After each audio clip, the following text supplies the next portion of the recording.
Now here is the Induction Heater MK4, which is the previous version, just cleaned up a little bit. Everything's been bolted down properly and wired up properly. Instead of using flying leads as the switches, it's got actual switches. Let's take the top off. We've also added extra capacitance, which will reduce the ripple on the power supply going to the ZBS driver here. The bucket of water that was working as a cooling system for a makeshift resistor is now immersed in oil inside a tank. Added a flow meter, temperature sensors, but that's not being used yet and it's probably not needed, but it was fun to try. It'd be interesting to see what they can tell me. The girls, as I've come for some reason to call them, the big transformers, each weighing 22 kilograms, on the floor now instead of on the table. I've also made a overcurrent protection circuit, which is not working. I've got to look into that some more, but the idea is that these P-channel MOSFETs control the power from the capacitors into the driver there, and via these sense resistors detect an overcurrent situation and cut the power off before the MOSFETs on the ZBS driver can be damaged. Not working as I say, except for one section, which is a constant current sink that discharges the capacitors through one of these LEDs, which also acts as a power on indicator, and it discharges the capacitors more quickly than by this bleeder resistor alone, although that's still there as a backup. I had to make that overcurrent circuit because earlier, after I carefully removed the contents of this can and stuck it in here, which makes it melt almost instantly, but it can also short to the coils and cause too much current to flow and burn out the MOSFETs, so that was the inspiration for making that. AC input power comes up from the girls into here, into two bridge rectifiers, which are in sort of parallel. I'll explain that later. Then into these capacitors. As I say, I've added two more, so the ripple voltage should be a lot better. We'll look at that also. Goes through two switches on the front panel. With one switch I can let the power go to the driver via this resistor, which is about 2 ohms and a few hundred watts, I imagine. And then if it seems that this thing is oscillating properly and we haven't got a short circuit problem, we can flick the second switch, which bypasses this resistor and lets full power go into the driver. We've also got a mains input switch that controls power to onboard 12 volt supply, but also down to the girls. Also, previously I had this larger tank circuit with thicker copper tubing, which doesn't work as well as this little one for some reason. Capacitor is about the same. Obviously this one's got a larger diameter, but I'm not sure why it doesn't work so well. Might investigate that on the oscilloscope as well. Okay, another view of the innards. AC coming in back there, bridge rectifiers here, capacitors. This current shunt down here is not being used, I'll remove that. Local power supply. Now this is built for serviceability, that is, when MOSFETs burn out they're easy to replace because this comes away with just 2 bolts.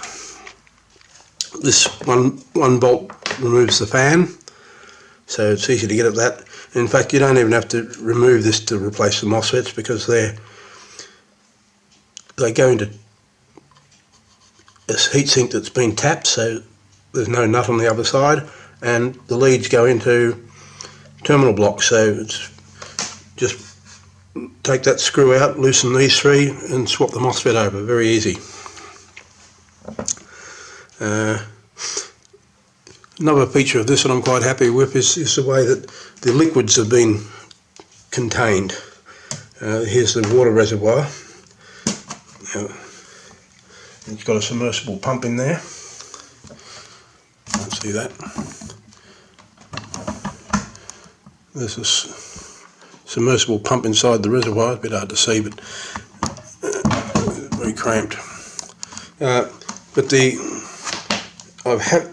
I've avoided any sealing problems of a bolt going into this thing by completely sealing the bottom of the unit with a cap, and then that cap plugs into another cap. Not waterproof at the top though. Can't see it.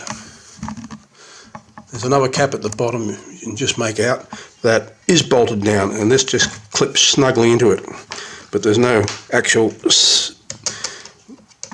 bolt hole sealing going on at the bottom of that. Likewise with this resistor, it's completely sealed at the bottom, and it just plugs into, can you see it, a cap bolted onto the base plate. So again, no problems. And inside this there is a concrete former with nichrome wire wrapped around it, immersed in oil. So because it's oil rather than water, I won't have any corrosion problems at the connections, and the oil disperses the heat fairly evenly, so I can dump a few hundred watts into that quite happily for at least a minute or so. It's long enough to, oops, it's broken off, need a new one of them. It'll dissipate the power long enough for me to be sure that applying full power won't cause a problem. Pity about that. That'll do for now. Okay. A bit of graphite. And that gets noticeably warm in just a couple of seconds. More graphite. But let's put full power onto it.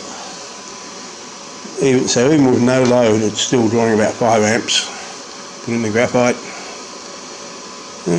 12 amps. This one, you can get 20 amps out of that because it's got a ring shape. I think it enhances or provides a good current path around its circumference for the eddy currents. It goes off the chart. That one too. Here's a bit of pewter. No, doesn't get very hot. Sorry, it doesn't draw much current. A lump of lead. Not much. Now that seems like a pretty good test subject. Takes us to near 18 amps. 18 amps. Near 20. Takes us to near 20 amps. So, and it gets bloody hot. So that'll be a good test for looking at ripple voltages, which we'll do now. Now, by the way, this is the sort of circuit that these ZVS drivers use. Just power supply coming in here. 2 MOSFETs cross-coupled so that they can oscillate via this tank circuit, which is the coil and capacitor, the big coil and big capacitors. A couple of chokes that supply the power into there without letting any of the RF come back out. These aren't the exact part numbers, they're just components that were available in LT Spice that I drew this with, but you'll find a million of these circuits all over the internet. Now, I imagine most people watching this video will understand what ripple current's about, but just for completeness I'll just do a quick run through of it. If we have a AC power source going into a resistive load, 100 ohms, we'll get a voltage across the load that looks like a sine wave. If we then rectify it so that we get a DC voltage through 4 diodes forming a bridge, we get pulsed DC. It's always positive, It's as if the bottom half of the AC was flipped up to the top. Now, that's not very good for electronics. They don't want to see all those pulses. So we have to filter it by sticking a capacitor across the output of the bridge, which is what we have here, 1000 microfarads. And you can see that what it's done, well, going back to the previous one, the capacitor charges up when the voltage is rising, and then when the voltage falls away, it supplies power to the load, but it will just discharge as it does so until the next pulse comes along to recharge it. And that's what we have here. So the capacitor charges up, hits the peak voltage, and then when the AC drops away, or when the pulse starts to reduce, it has to supply current to the load, and the capacitor discharges until the next pulse comes in, and so on. And we get this much reduced pulsing, but there's still a little bit of pulsing. That's called the ripple voltage. And if we change that 100 ohm load to a 10 ohm load, it'll draw a lot more current, and the ripple voltage will get much worse. And the only way to fix that is to put a bigger capacitor there. So still with a 10 ohm load, we put in 5000 microfarads, and the capacitor, the ripple reduces. And there's some calculations there about how to work this out. The charge in coulombs is equal to current multiplied by time, which is also equal to capacitance times voltage, blah blah blah. And I don't know if I'll go through all this here, but using that formula, basically knowing that you want what amount of ripple voltage you want, and or what capacitors you've got, and knowing that the pulsing of the incoming DC is 100 Hertz or 120 Hertz if your mains frequency is 60 Hertz, you can work out those things. And if I want, with this calculation, I decided I wanted 2 volts of ripple, and then I would need 22,500 microfarads. So here's that same circuit again with the bigger capacitance, and the ripple's reduced to about 2 volts. Now looking at this circuit, power supply circuit of this thing,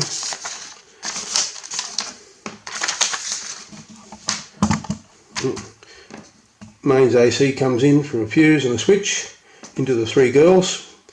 Each one of them reduces the power by almost half.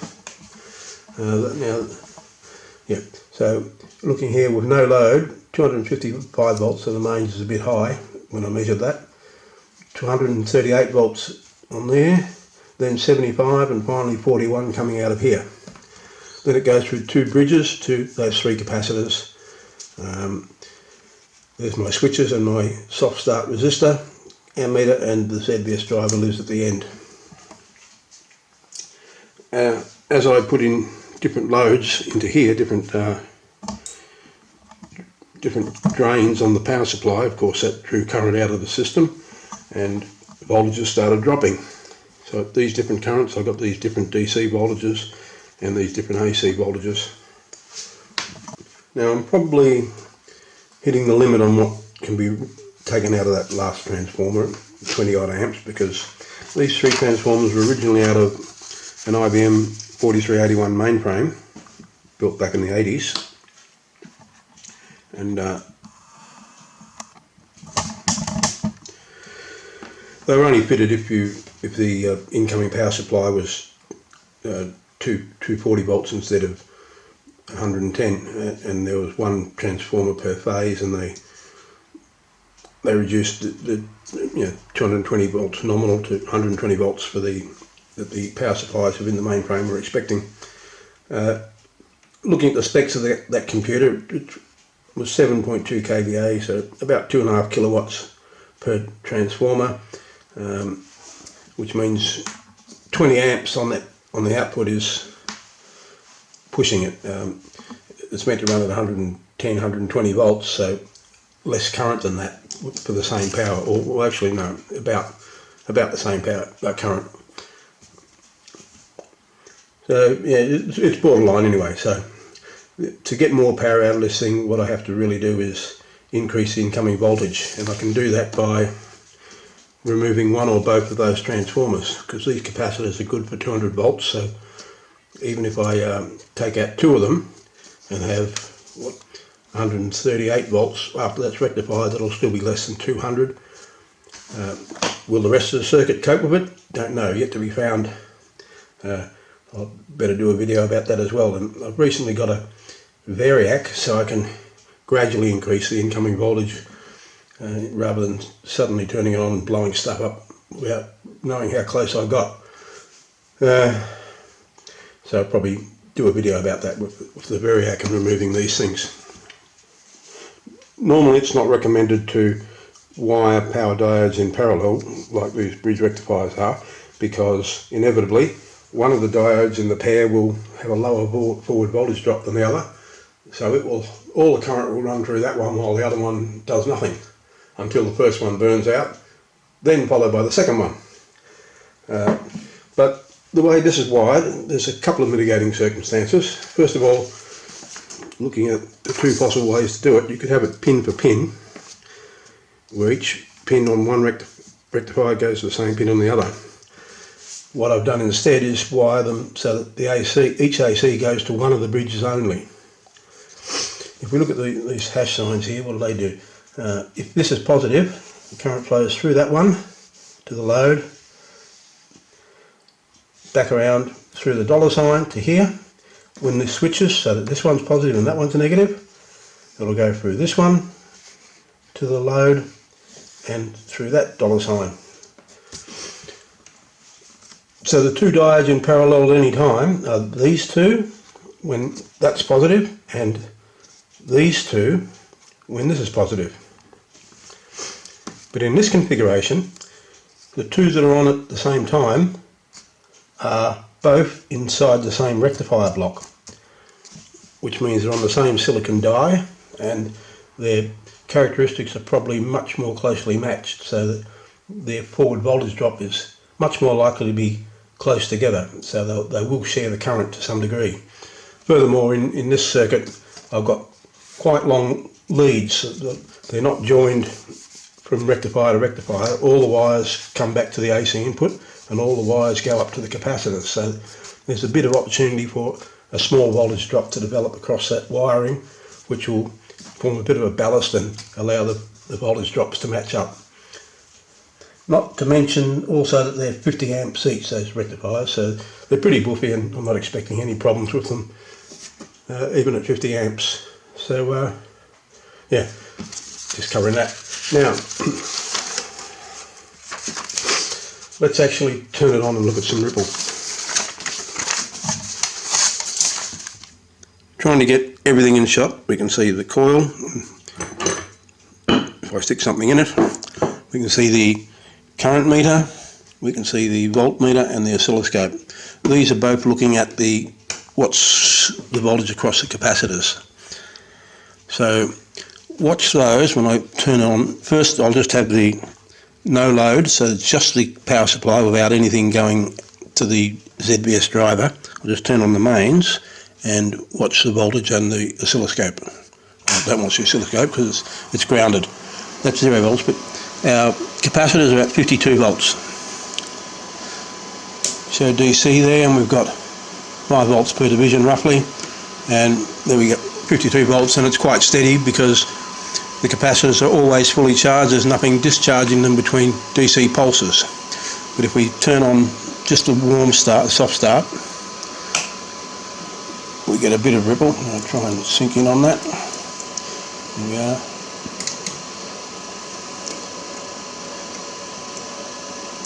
You can see a tiny amount of ripple. I'll turn on full power, slightly more current, still only about 5 amps, but if I stick this in to the coil, the current's 15 amps and the ripple hasn't got much worse. Well, it's probably double, but it's not shocking.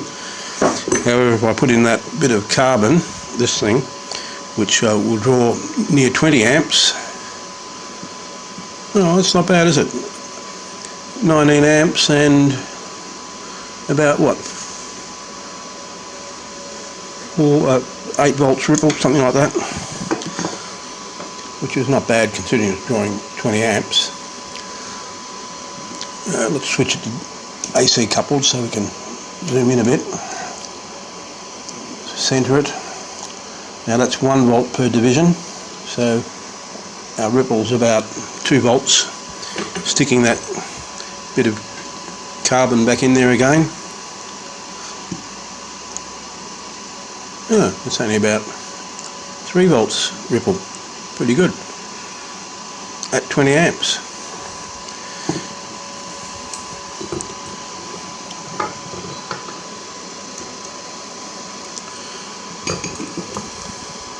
Do it again.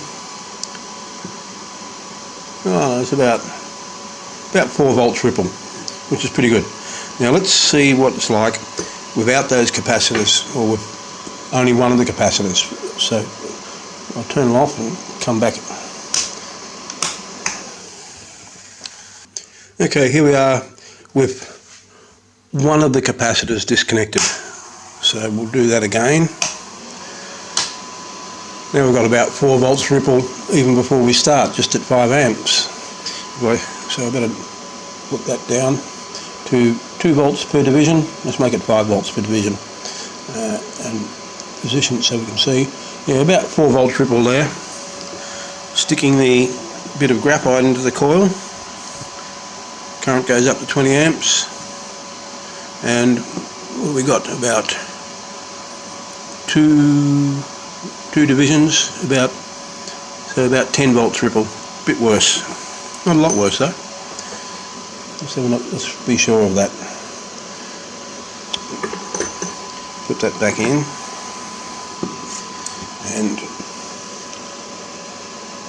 yeah, almost 10 volts ripple. Not as bad as I thought it would be.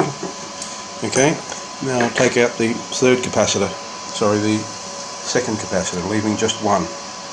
Okay, now about to do it again with just the one capacitor like I had with Mark III. By the way, these are 4900 microfarad capacitors, 3 of them at 200 volts. Pretty boofy. These are out of old mainframe computers, so I got quite a few of these, and I'd hate to think we'd have to pay to get one now, but I'm glad I kept on, and because they're from equipment that was meant to be reliable and cost a lot of money, they are top quality. So yeah, they're still good after all these years. Alright, power back on. Soft start, full power, still at 5 volts per division. And full current, and now we've got, well, 15, probably about 17.5 volts ripple out of, and the average is about 36, so going back to DC.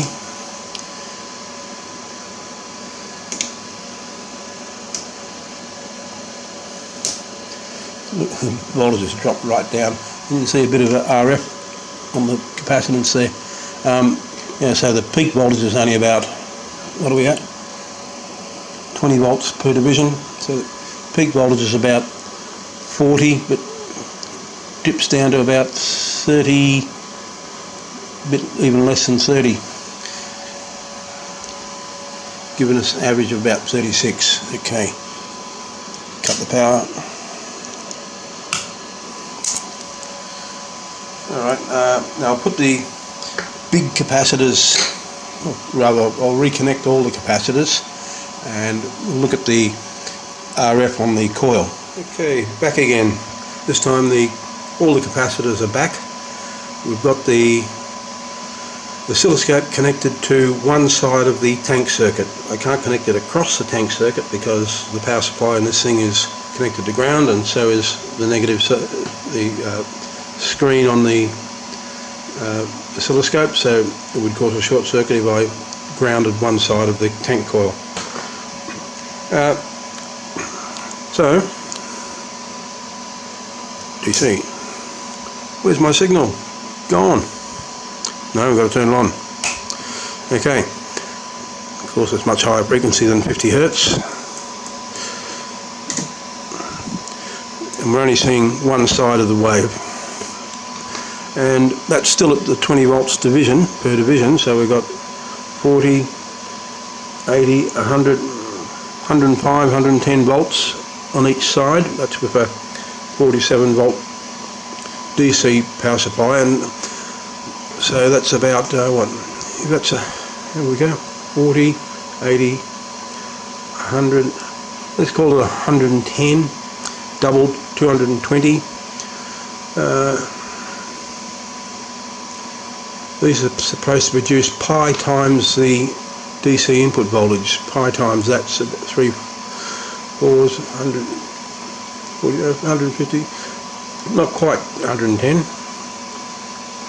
It's a bit more than pi times the voltage by the look of it. Anyway, there's a bit of ringing there, but okay. Let's see what happens if we try sticking something in the coil. I'll just put in a bit of iron. Now we're drawing about 8 amps. Voltage has gone down. Something a bit bigger. Big block of iron. 10 amps. Yeah. What have we got there? Only about 30 volts peak. 60 volts peak to peak. So we're losing a lot when we have the current up high. Sticking in that bit of carbon again. Okay, sorry.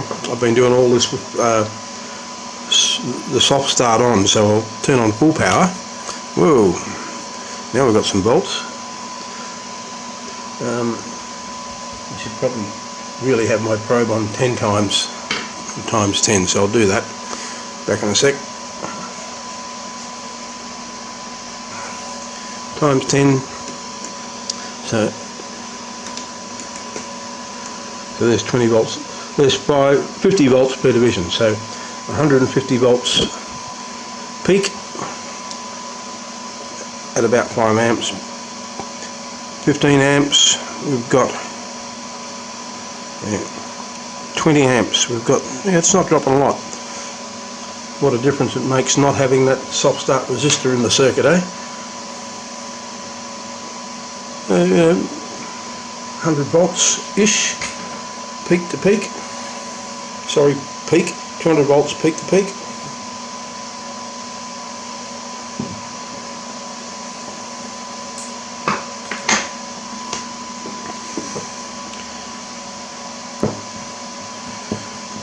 And that's about 25 amps. That's way off the end, and we're getting some real carry on.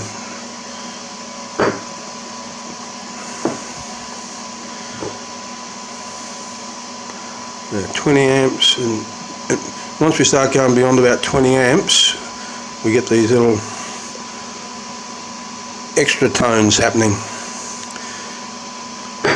One of these days I might try and understand that a bit better with a better oscilloscope. But good old Hong Chang, he's served me well for many years and put up with a lot of abuse. Now, is there anything more to say about this? I think not. That's all for now. I think maybe I'll make a few videos. I've got some footage of melting various substances, but I'm not happy with the quality of it, so I might redo that. I've got a lot of different substances to melt, quite a few chemical elements to try. So that could be interesting. With some of the other newer ones I've got, I'm looking forward to trying to melt that. So here we are looking at the waveforms again, this time with a higher bandwidth digital oscilloscope. I'll just put on soft start, and you can see it's about 53 kilohertz, full power. Voltage goes up a bit, frequency doesn't change much. Now I'll stick in the carbon element, which pushes the current right up to 20 amps, as you can see, and the frequency goes up to 53.9, 54. Doesn't change a lot. In, out, in, out.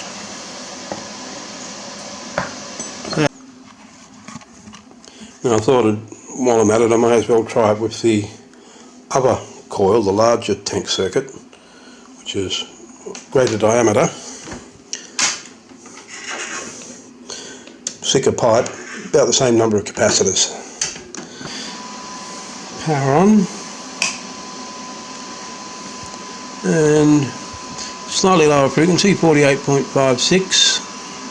Take it to full power, and slightly lower, a lower quiescent current. It was about 4 to 5 amps with the other coil. It's about 3 amps with this one. Voltage is, frequency 48.5, so it's a few kilohertz lower. The voltage is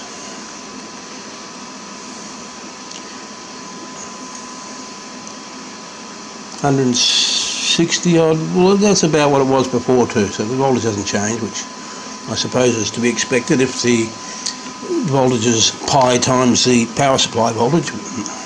Let's see why it doesn't cook things as well. I'll try putting in that large piece of carbon, which is just a burnt out graphite crucible, but it causes heavy current to flow. See, that's only pulling 10 amps in this coil, it pulled 20 amps in the other one. Frequency again hasn't changed much, still gets hot though. And I'll try a big lump of iron. Yeah, that takes it out to 16 amps. And here we go, trying to melt some silver again. We'll get there eventually.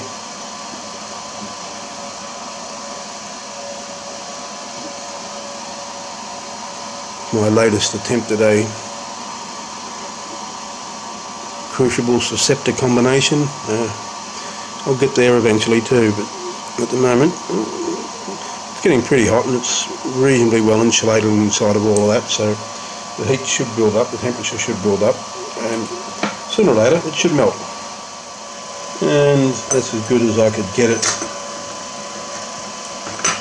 It melted a fair bit, but and it's stuck inside the crucible, but yeah, couldn't get hot enough to melt all of it. We shall continue. I thought I'd just do the beer can trick. You have to carefully remove the beer, and I've found a way of doing that. And now that it's done, we can stick it in here without too much risk of short circuiting against the coil. Current goes up to 15 amps. Paint smokes away, can catches fire and gives me a fright, and there, cracked in half.